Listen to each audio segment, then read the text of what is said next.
नमस्कार। हिंदी साहित्य विषयक व्याख्यान माला में आपका स्वागत है। आज हम चर्चा करेंगे स्वतंत्रता संग्राम की गूंज, जो हिंदी साहित्य में न केवल आधुनिक युग में अपितु प्राचीन और मध्यकालीन समाज में, साहित्य में, युग में इस गूंज को सुना जा सकता है।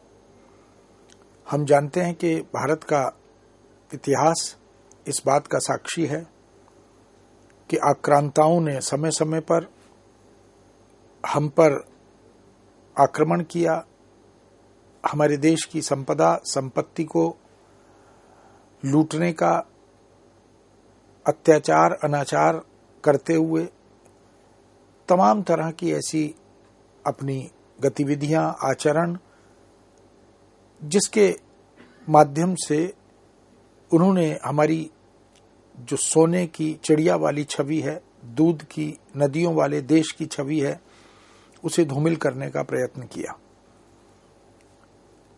पूरा मध्यकालीन भारत, जिसमें मुगल आक्रांताओं ने काबिज होकर हमारी आजादी को हानि पहुंचाने का प्रयत्न किया, ये देश, यहाँ की मिट्टी, यहाँ की जलवायु, यहाँ के नागरिक, यहाँ का जुझारूपन, यहाँ की संघर्ष शक्ति इस बात का प्रमाण है कि जब जब देश पर आतताइयों ने, आक्रांताओं ने, विदेशियों ने अनाचार किया, अत्याचार किया, आक्रमण किया, उसका विरोध भी भारतवासी करते रहे। उस विरोध के अपने अपने रूप, अपने अपने उपाय, अपनी अपनी पद्धतियां रही।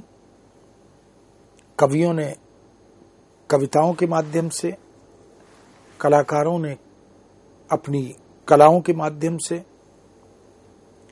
पत्रकारों ने, चिंतकों ने, विचारकों ने, समाज सुधारकों ने समय समय पर इस देश की आजादी को बरकरार करने, पुनः प्राप्त करने के लिए निरंतर संघर्ष किया। इसके प्रमाण हमें मध्यकालीन जो हिंदी साहित्य का मध्यकाल है, जिसे हम भक्तिकाल और रीतिकाल के रूप में, पूर्व मध्यकाल और उत्तर मध्यकाल के रूप में जानते हैं, बहुत से रचनाकार जिनको हम वीर रस की कविता का कवि मानते हैं, जिन्हें हम जातीय चेतना का कवि भी मानते हैं, जब हम शोध करते हैं तो हमें न केवल ब्रज भाषा में अपितु अवधी में, मैथिली में, राजस्थानी में, भोजपुरी में इस तरह के स्वर सुनाई देते हैं, इस तरह की गूंज सुनाई देती है, जिसमें एक छटपटाहट है, एक बेचैनी है कि हम स्वतंत्र हों और हम पर कोई काबिज ना रहे। इसके प्रमाण भी हमें राज प्रशस्ति और राष्ट्र प्रशस्ति के रूप में मिलते हैं। महाकवि भूषण, जो छत्रपति शिवाजी के दरबार में आश्रित कवि थे, कलम के और तलवार के वो भी धनी थे। इस तरह जो मध्यकाल के राष्ट्र नायकों की प्रशस्ति में जो कविताएं लिखी गईं, क्योंकि हिंदी की 18 बोलियों में हम इस प्रकार के साहित्य को प्रचुर मात्रा में उपलब्ध पाते हैं। न केवल भूषण ने अपितु गोरेलाल, सूदन, पद्माकर, जिस किसी राजा के आश्रय में ये लोग रहे, यदि उन राजाओं ने राष्ट्र के लिए संघर्ष किया, आतताइयों के विरुद्ध स्वर बुलंद किया, तो उन शासकों, आश्रयदाताओं, उन राजाओं की प्रशस्ति में इन कवियों ने प्रचुर मात्रा में बिरुदावली लिखी, उनकी प्रशंसा में, उनकी स्तुति में कविताएं लिखी, प्रबंध और मुक्तक लिखे। इस दृष्टि से हिंदी साहित्य अपने आप में एक महत्वपूर्ण साहित्य के रूप में उपलब्ध होता है। इसलिए आजादी की लड़ाई, स्वतंत्रता का संग्राम, इसका बीज वपन हमें, क्योंकि तुलसी भी या कृष्ण भक्ति काव्य में भी जहां भारतीय संस्कृति को लेकर, भारतीय संस्कारों को लेकर, भारतीय परंपराओं को लेकर उनका पुनराख्यान होता है, उनकी पुनर्प्रतिष्ठा होती है। समय समय पर बहुत से कवियों ने अपने मुक्तक और प्रबंध काव्य के माध्यम से आजादी के इस स्वर को बुलंद करने का प्रयत्न किया। सिख गुरुओं में भी हम इस प्रकार के साहित्य को सहज ही देख पाते हैं। दक्षिण भारत के बहुत से रचनाकार, बहुत से कवि, वो भी इसी प्रकार की कविता निरंतर करते रहे। लोक में भी जो साहित्य लिखा गया, उसमें भी हम स्वातंत्र चेतना के बिंदुओं को सहज रूप में देख पाते हैं। सिखों के दशम गुरु गुरु गोविंद सिंह ने तो कृष्ण और राम काव्य लिखने के साथ साथ चंडी चरित जैसी एक महत्वपूर्ण रचना इसी दृष्टि से लिखी कि सुर असुर संग्राम में बार बार सुरों की पराजय की जो वेदना है, उसके जो कारण हैं, उनकी तलाश गुरु गोविंद सिंह करते हैं और प्रकारांतर से देशवासियों को ये संदेश देते हैं कि यह जो बिखराव है, यह जो क्षेत्रीयता का दबाव है, प्रभाव है, भाषा के कारण या क्षेत्र के कारण, जाति और धर्म के कारण, ये जो बांट दिया गया है या हम जो बट गए हैं, उसी का यह परिणाम है कि हम पर बार बार शत्रु आक्रमण करता है, काबिज हो जाता है, हम पराजित हो जाते हैं। तो एक तरह से वो संदेश देना चाहते हैं कि इस देश को यदि आजाद कराना है, क्योंकि उस समय बहुत से मुगल शासक भारतीय संस्कृति और अस्मिता पर प्रहार कर रहे थे, इस्लाम को और अपने मतवाद का प्रचार करने में वो निमग्न थे। इसलिए स्वतंत्रता की इस गूंज को गुरु गोविंद सिंह ने एकता के सूत्र के रूप में पिरोते हुए अपनी रचनाओं के माध्यम से प्रस्तुत किया। इसी का सुपरिणाम है कि जिसे हम आजादी का पहला संग्राम कहते हैं, वह 1857 की क्रांति है। उस प्रथम संग्राम में कुछ लोग उसे आजादी का प्रथम संग्राम मानना नहीं चाहते, दुराग्रह के कारण, किंतु सच बात यह है कि महारानी लक्ष्मीबाई, तात्या तोपे, मंगल पांडे के नेतृत्व में एक बड़ी संख्या में, एक बड़ी मात्रा में देश के अलग अलग क्षेत्रों से, अलग अलग राज्यों से, अलग अलग भाषाओं से बहुत से लोग उस संग्राम से जुड़े। मंगल पांडे जो मेरठ के आसपास के क्षेत्र से, जिन्होंने इस संघर्ष की शुरुआत की, और उसके मूल में तो धर्म के विरुद्ध आचरण के लिए जो बाध्य करने की वृत्ति थी अंग्रेज शासकों की, उसके विरुद्ध स्वर बुलंद करते हुए उन्होंने देश को आजाद कराने का जो मंत्र था उसका संचरण किया। इसलिए 1857 की क्रांति को हम आजादी की लड़ाई का सूत्रपात करने की शुरुआत, उसका प्रथम चरण इस रूप में हम देखते हैं। भारतेंदु काल में बालकृष्ण शर्मा नवीन हो, कभी कुछ ऐसी तान सुनाओ सब उथल पुथल हो जाए, एक हिलोर इधर से आए, एक हिलोर उधर से आए, ये जो आह्वान है, यह जो एक प्रकार का देशवासियों को आजादी के लिए उपस्थित होना, प्रस्तुत होना, इसकी आवाज बुलंद करने का सिलसिला है, यह कविता के माध्यम से हमें मिलता है। बालकृष्ण शर्मा नवीन आधुनिक युग के रचनाकार हैं, लेकिन मध्यकाल में बहुत से कवियों ने इस तरह की कविताओं का सृजन करते हुए ब्रजभाषा में और उस समय की काव्य भाषाओं में ऐसे बहुत से उदाहरण प्रस्तुत किए।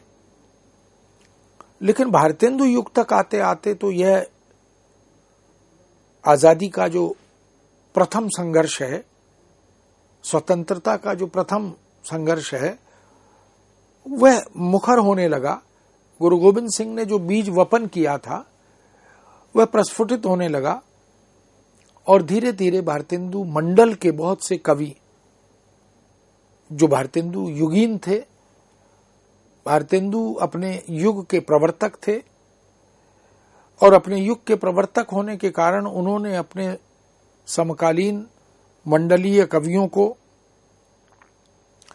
आजादी के लिए अलग अलग आयामों में प्रेरित किया। इसलिए ब्रजभाषा में भारतेंदु ने स्वयं प्रचुर मात्रा में कविताएं लिखी और उसमें नाटक लिखे, निबंध लिखे, अनुवाद भी किए।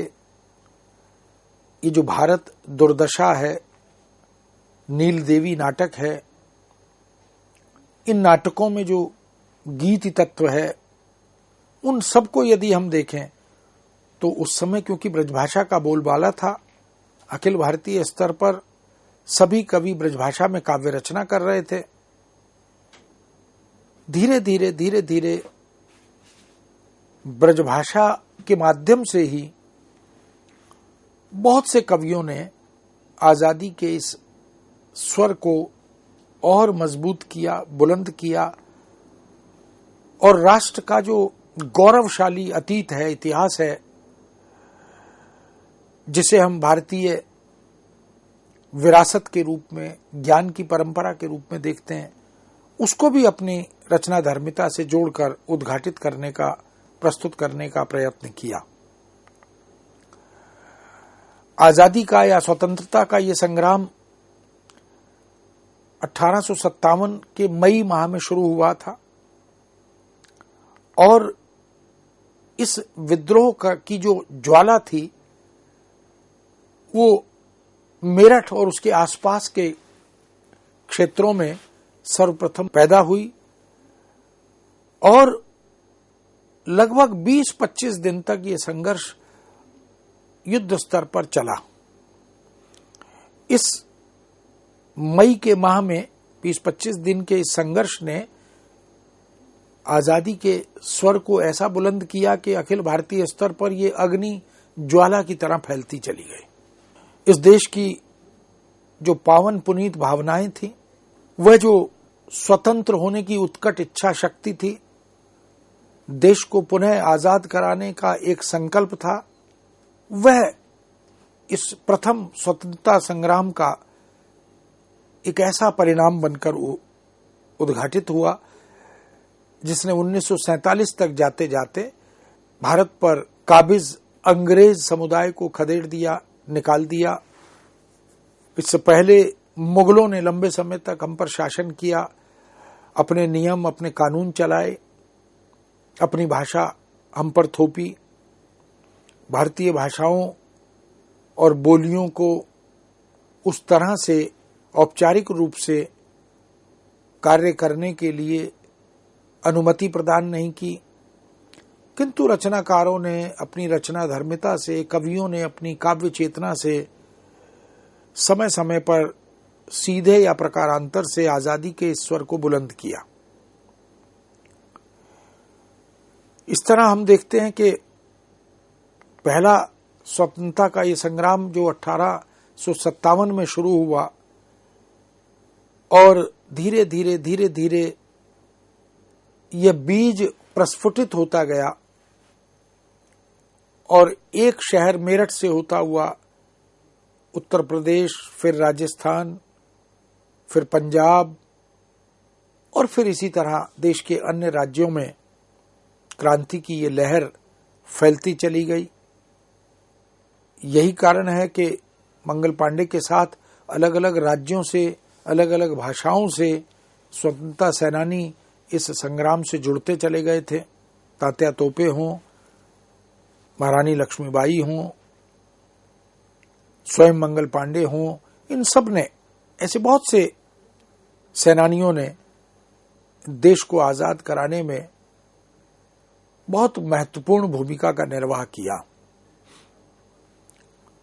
अनेक राजनेता, कवि, समाज सुधारक, चिंतक, पत्रकार, विचारक, शिक्षक, इन सब ने राष्ट्र सेवी के रूप में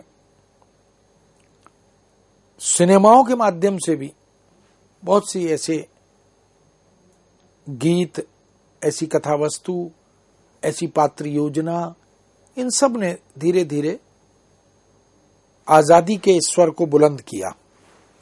और जो राष्ट्र नायक थे, जो देश को आजाद कराने के लिए आजीवन संघर्षरत रहे, जिन्होंने अपना बलिदान दिया,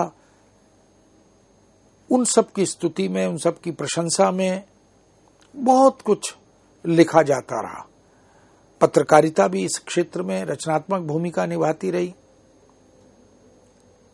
और राष्ट्रीय चेतना का, जातीय चेतना का यह जो संकल्प था, इसको कवितात्मक और गीतात्मक रूप में प्रचारित प्रसारित किया जाता रहा। इस तरह हम देख सकते हैं कि राजस्थान में राजस्थानी भाषा में, अवध प्रदेश में अवधी भाषा में और पहाड़ी क्षेत्रों में, पहाड़ की बोलियों में इस तरह की रचनाओं को, लोक साहित्य में भी हम इस तरह की चेतना को देख पाते हैं। इस प्रथम स्वतंत्रता संग्राम को, या 1857 की क्रांति के रूप में जिसे हम स्वीकार करते हैं, कुछ लोग उसे आजादी की पहली लड़ाई मानने को प्रस्तुत नहीं होते, उसे विद्रोह या संग्राम के रूप में देखना चाहते हैं। लेकिन वास्तव में जिस जुझारूपन से, जिस समर्पण से, जिस राष्ट्रभक्ति से इस संघर्ष को दिशा दी गई थी, वह इस बात का प्रमाण बनकर उभरता है कि यह आजादी की लड़ाई का श्री गणेश तो था।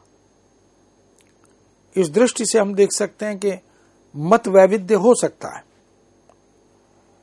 किंतु अंततः अगर हम निष्कर्ष की तरफ देखें तो यह कह सकते हैं कि भारत की निद्रा को तोड़ने में, भारतवासी जो अभ्यस्त हो गए थे गुलामी के, जो उदासीन हो गए थे अपनी अधिकार चेतना के प्रति, अपने कर्तव्य बोध के प्रति,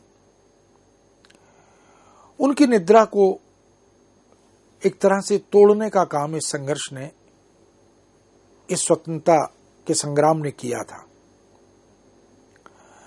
एक बार फिर से भारतीयों के मनोमस्तिष्क में एक स्वप्न का बीज वपन हुआ कि हम समर्थ हैं, सशक्त हैं और हम अपने राष्ट्र को इन आतताइयों से मुक्त कराने के लिए प्रस्तुत हों।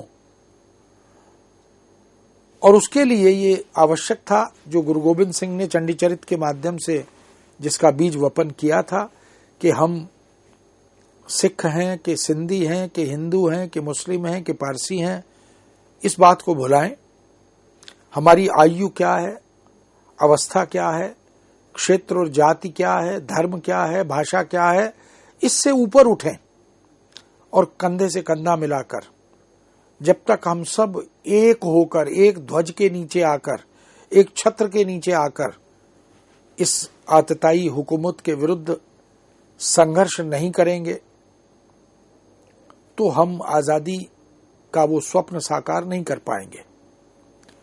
इसलिए इस प्रथम संग्राम को भारतीय जागरण का मूल मंत्र कहा जा सकता है।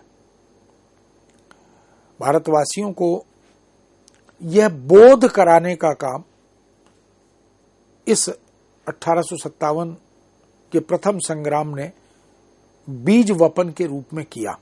ये एक विलक्षण क्रांतिकारी कदम था। सामाजिक, धार्मिक और राजनीतिक अनेक क्षेत्रों में ये आंदोलन उठ खड़े हुए। शिक्षा जगत हो, संत, साधु, ऋषि मुनि, चिंतक, विचारक, तपस्वी, शिक्षा जगत के, पत्रकारिता जगत के लोग, वो सब के सब इस बात के लिए सन्नद्ध हो गए। उन्होंने अशिक्षित और शिक्षित समाज को निद्रा से जगाया। कुछ लोग सुविधा भोगी थे, कुछ लोग अंग्रेजों के वफादार थे। उन सबको निद्रा से बाहर निकालने का काम किया और एक अस्मिता बोध से जोड़ा। इस दृष्टि से ये जो समाज हमारा बट गया था या बांट दिया गया था, क्योंकि अंग्रेजों की जो पॉलिसी थी, उनकी जो नीति थी, वो विभक्त करो और राज करो, डिवाइड एंड रूल, उस सब से अवगत कराते हुए एक राष्ट्र की परिकल्पना को साकार करने का काम इस प्रथम स्वतंत्रता संग्राम ने किया। लेखकों ने, कवियों ने देश की दीनहीनता से परिचित कराया। पत्रकारों ने पत्रकारिता में विश्व के जो समकालीन ज्वलंत मुद्दे थे उन्हें उद्घाटित किया। राजा राममोहन राय जैसे समाज सुधारकों ने भी कवियों को, लेखकों को प्रेरित किया और दीनहीन भारतीय नागरिकों को, गरीबों को, असहाय मनुष्यों को इस गुलामी से मुक्ति दिलाने का जो रचनात्मक प्रयत्न हो सकता था, वो उन्होंने पुनर्जागरण के मंत्र संचरण से किया। इसलिए राष्ट्रीय चेतना के प्रारंभिक स्वर हमें मध्यकाल के अनेक कवियों में, जो उनकी रचनाओं के माध्यम से, मुक्तक, प्रबंध आदि के माध्यम से मिलते हैं, उन्हीं का विस्तार आगे चलकर भारतेंदु और द्विवेदी युग में, यहां तक कि फिर छायावाद में भी, क्योंकि ब्रजभाषा में लेखन छायावादी युग तक चलता रहा। स्वयं प्रसाद ने भी ब्रजभाषा में प्रचुर मात्रा में लिखा। जब हम प्रसाद ग्रंथावली को देखते हैं तो इसके प्रमाण हमें मिलते हैं। छायावाद के बहुत से कवि ब्रजभाषा में लिखते रहे। धीरे धीरे जिस खड़ी बोली का आह्वान भारतेंदु ने भारतेंदु युग में किया था और जिसके प्रहरी और प्रचारक बनकर महावीर प्रसाद द्विवेदी अपने युग में हमारे सामने आए, वह एकदम समाप्त या अवरुद्ध नहीं हुआ। इसलिए ब्रजभाषा लेखन तो छायावाद तक चला, फिर धीरे धीरे छायावाद के बाद ब्रजभाषा में लेखन की वह जो एक सुदीर्घ सशक्त परंपरा और परिपाटी थी, वह कुछ कुछ अवरुद्ध होती चली गई, रुकती चली गई। चंडीचरित गुरु गोविंद सिंह की बड़ी महत्वपूर्ण रचना मानी जाती है। संस्कृत की दुर्गा सप्तशती और हिंदी में घर घर में उपलब्ध दुर्गा चालीसा, उसमें तमाम असुरों और सुरों के संग्राम की जो घटनाएं हैं उनको जिस ढंग से प्रस्तुत किया गया, उस रचना के अंत में तो गुरु गोविंद सिंह अपने मंतव्य को स्पष्ट ही कर देते हैं, क्योंकि ये उनकी जातीय चेतना की रचना है। असुरों को आतताई के रूप में चित्रित किया। ये जो हम पर, भारतीय समाज पर, भारतीय व्यवस्था पर काबिज विदेशी हैं, चाहे वो मुगल हों, चाहे वो बाद में अंग्रेज हों, ये सब तो असुरों की तरह हम पर काबिज हो जाते हैं। हमारे सत्ता, राजपाट, धन, वैभव, ऐश्वर्य इसको छीन लेते हैं और हम बार बार पराजित होते हैं। तो वो कहते हैं कि मां पार्वती से गुरु गोविंद सिंह अपनी रचना के अंतिम छोर तक पहुंचते पहुंचते ये कहते हैं कि हे मां, मुझे वरदान दो, मुझे आशीष दो कि मैं शुभ कर्मों से कभी भी विमुख ना हो। इसलिए बहुत सुंदर ढंग से वरदे ही शिवा नित मोहि यह शुभ कर्म न ते कबहू न डरो, न डरो अरिसों जब जाई लरो, निश्चय कर आपनी जीत करो, सिख हो सीख आपने मन को, ई लालच हो गुण तो उचरो, जब आयु की औधि निदान बने, अंत ही रन में तब जूझी मरो। ये एक तरह का मंत्र है जो भारतीयों को, भारतवासियों को गुरु गोविंद सिंह ने सौंप दिया कि शत्रु से भयभीत नहीं होना, आतताइयों से, देश की स्वतंत्रता पर काबिज विदेशियों से डरने की आवश्यकता नहीं। हमारी सबसे बड़ी उपलब्धि यही होगी कि यदि मृत्यु का सामना भी करना पड़े तो युद्ध के मैदान में शत्रु से जूझते हुए, उसको पराजित करते हुए ही मृत्यु का वरण करें। इस तरह के तमाम उदाहरण हमें जो आजादी के प्रथम संग्राम, स्वतंत्रता संग्राम के रूप में मिलते हैं, वो भारतीय अनेक भाषाओं में, विशेष रूप से ब्रज भाषा में उपलब्ध होते हैं। इस तरह मित्रों, आजादी के प्रथम संग्राम को हम ब्रजभाषा की कविता में मध्यकाल और आधुनिक काल तक निरंतर सतत गति से बहते हुए देखते हैं। इस विषय को यहाँ विराम देते हैं। पुनः आपके समक्ष उपस्थित होंगे। आज्ञा दीजिए। नमस्कार।